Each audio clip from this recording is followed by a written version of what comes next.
ધંધુકાના ખરડ પ્રાથમિક શાળામાં તાલુકા કક્ષાના સ્વાતંત્ર્ય પર્વની ભવ્ય ઉજવણી। અમદાવાદ જિલ્લાના ધંધુકા તાલુકાના ખરડ ગામની પ્રાથમિક શાળાના પ્રાંગણમાં 15મી ઓગસ્ટ 2026ના રોજ તાલુકા કક્ષાના સ્વાતંત્ર્ય દિવસની ભવ્ય ઉજવણી કરવામાં આવી હતી।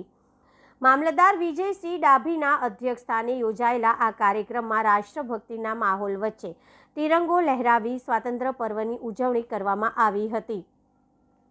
કાર્યક્રમની શરૂઆત મામલતદાર વિજયસિંહ ડાભીના આગમન સાથે થઈ હતી। ત્યારબાદ મામલતદાર અધિકારીના વરદ હસ્તે ધ્વજવંદન કરવામાં આવ્યું હતું। પોલીસ જવાનો દ્વારા સશસ્ત્ર સલામી આપવામાં આવી હતી અને રાષ્ટ્રગીતના ગાનથી સમગ્ર વાતાવરણ દેશભક્તિમય બની ગયું હતું।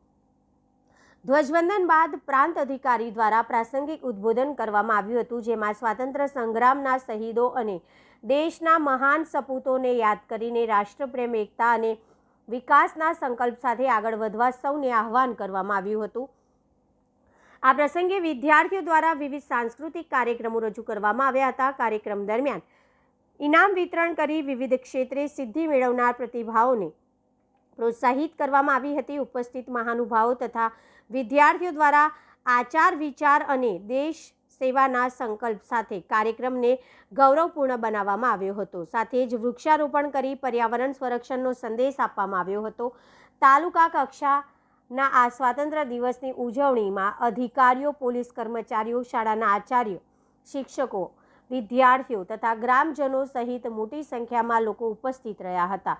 સમગ્ર કાર્યક્રમ રાષ્ટ્રપ્રેમ અને ઉત્સાહના માહોલમાં સફળતાપૂર્વક સંપન્ન થયો હતો। Reporter CK Barad. આપણે અડચણો આવતી હોય, પરંતુ આજે આપણે જોઈ શકીએ છીએ કે નિરાધાર, વયોવૃદ્ધ વંદના, વિધવા સહાય, આપણા જાતિ આવકના દાખલાઓ, તો આ બધું જ આપણે હવે ઓનલાઈન પોર્ટલમાં થઈ ગયું છે। ઇવન પોલીસ વિભાગની સેવાઓ, આ સિવાયના આપણા જે 32 વિભાગો છે એમની તમામ સેવાઓ આજે ઓનલાઈન છે। આજે એક દાખલો એક દિવસથી વધારે પેન્ડિંગ ન રહે એ માટેનું સુપરવિઝન જિલ્લા કક્ષાએથી થતું હોય છે ને આપણે એ